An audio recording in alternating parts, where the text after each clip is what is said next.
সংযুক্ত আরব আমিরাতে বাংলাদেশি নাগরিকদের জন্য নতুন ভিসা বন্ধ এবং কড়াকড়ির পেছনে উঠে এসেছে বেশ চাঞ্চল্যকর তথ্য। জাল শিক্ষা সনদ জমা দেয়া, ফ্রি ভিসার নামে প্রতারণা, ভিসার অপব্যবহার এবং ছোটখাটো অপরাধে জড়িয়ে পড়ার ঘটনাগুলো আমিরাত কর্তৃপক্ষের নজরে এসেছে বলে জানা গেছে। ফলে কিছু অসাধু ট্রাভেল এজেন্সি এবং টাইপিং সেন্টারের অনিয়মের খেসারত গুনতে হচ্ছে বৈধভাবে বিদেশে যেতে আগ্রহী সাধারণ এবং সৎ বাংলাদেশি কর্মীদের জন্য।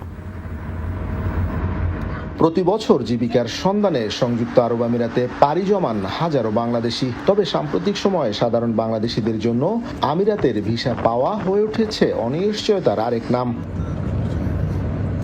অনুসন্ধানে উঠে এসেছে এই সংকটের পেছনে রয়েছে জাল শিক্ষা সনদ, ফ্রি ভিসা বাণিজ্য এবং কিছু প্রবাসীর আইন বহির্ভূত কর্মকাণ্ড।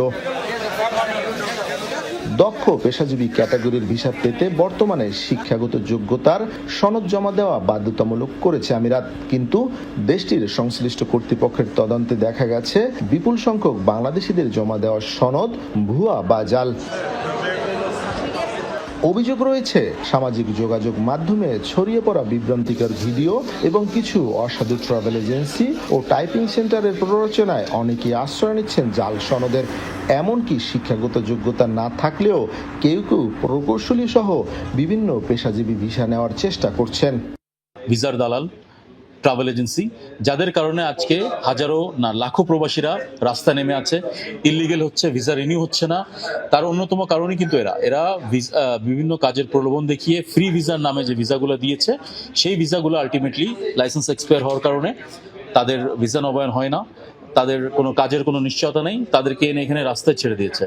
শুধু জাল সনদই নয়, সংকটকে আরো জটিল করছে কথিত ফ্রি ভিসা বাণিজ্য। মোটা অঙ্কের অর্থের বিনিময়ে বিক্রি করা এসব ভিসার অনেকগুলোর পেছনে রয়েছে নাম সর্বস্ব প্রতিষ্ঠান। ভিসার মেয়াদ শেষ হওয়ার পর দেখা যাচ্ছে সংশ্লিষ্ট প্রতিষ্ঠানের লাইসেন্স নবায়ন নেই, ইমিগ্রেশন কার্ড অকার্যকর, এমনকি বৈধ ব্যাংক হিসাবও নেই। ফলে ভিসা নবায়ন ও বৈধতা রক্ষায় চরম বিপদে পড়ছেন সাধারণ প্রবাসীরা।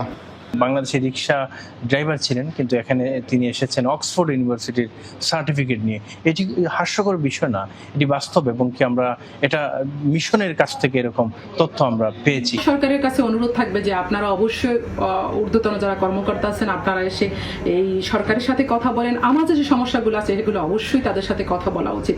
এছাড়া স্থানীয় আইন অমান্য, কর্মক্ষেত্রে অসদাচরণ, ঝগড়া বিবাদ কিংবা চুরি, প্রতারণার মতো ঘটনাও কিছু বাংলাদেশির নাম জড়াচ্ছে বলে অভিযোগ রয়েছে। আর এই অল্প কয়েকজনের এসব কর্মকাণ্ডের নেতিবাচক প্রভাব পড়ছে পুরো বাংলাদেশি কমিউনিটির উপর। ফলে কঠোর হচ্ছে নজরদারি, বাড়ছে যাচাই বাছাই, যার প্রভাব পড়ছে নতুন ভিসা আবেদন এবং ভিসা অনুমোদনের ক্ষেত্রেও। যারা ফ্যামিলি নিয়ে থাকার সক্ষমতা আছে, তাদের সার্টিফিকেট বা তাদের সবকিছু যাচাই করে ফ্যামিলি ভিসা চালু করার জন্য সরকারিভাবে উদ্যোগ নেওয়া হোক, আমরা সেই প্রত্যাশা করছি। বিশেষজ্ঞদের মতে পরিস্থিতি সামলাতে বাংলাদেশ থেকে শিক্ষা সনদ যাচাই প্রক্রিয়া আরো কঠোর করতে হবে। পাশাপাশি আমিরাত সরকারের সঙ্গে কার্যকর কূটনীতিক উদ্যোগ জোরদার করারও তাগিদ দিয়েছেন তারা। মেহেদি রুবেল, যমুনা নিউজ, সংযুক্ত আরব আমিরাত।